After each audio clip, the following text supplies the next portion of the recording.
Alright guys, now that you have printed your rim for the hoverboard Onewheel build, and those files can be found on Thingiverse, you nest the hoverboard motors inside of the recessions inside the two halves. Obviously you put the two pieces together and then you use, I need to try to find the actual length of these, but it's pretty, you can figure this out, but you use a replacement screw so that it will reach from the outside of the beadlock into the threaded portion of the rim.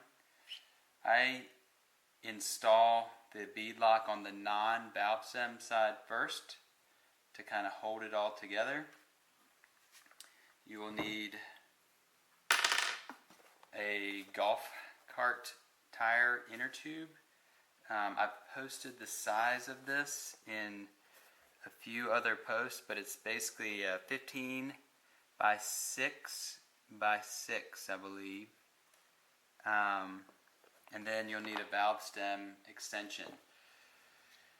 This one's made of rubber, and I've mentioned this a few times, but I've had issues with it kinking once it's under pressure inside the tire. The reason I use an extension is because these tubes are designed for the valve stem to be in the midline of the rim, and when I designed it with the valve stem coming out this side, the inner tube would balloon too far to one side, cause a weak point, and eventually fail and pop. So I solved that with the valve stem extension, but then I ran into the issue of kinking, but I believe that's a solvable problem. And then you need your go-kart tire of your choice. This is 11 by 6 by 6. It's the Burris. It's the Burris one for like $80 or so from I'm blanking on the website. One of the Onewheel websites. It's pretty easy to find. You can do it.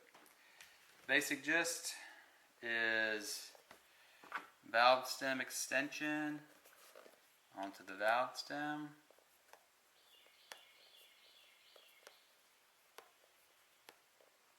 Nice and snug.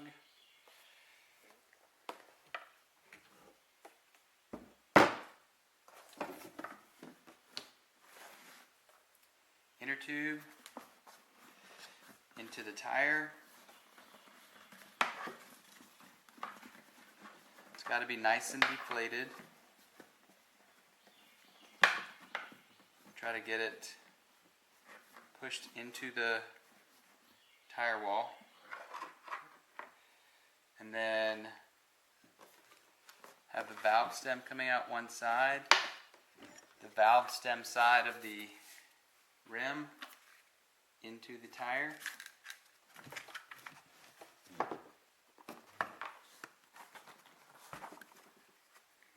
So it's key to make sure the wires don't get caught. Make sure the valve stem is seated.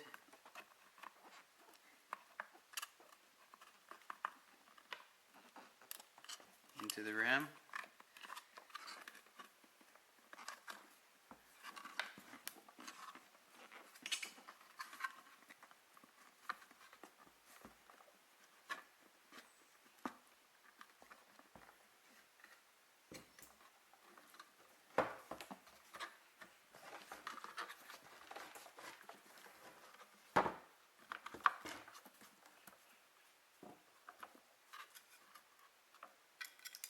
The beadlock aligned with the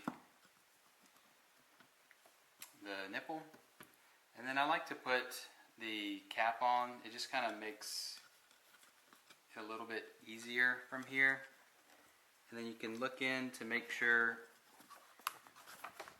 the holes are lining up.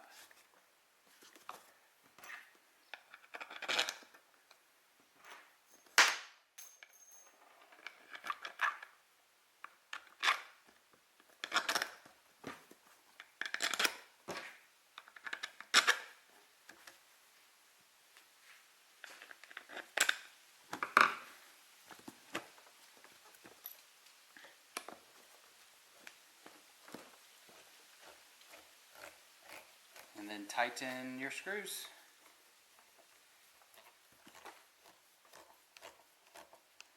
And then inflate the tire. And that's it. Hopefully that helps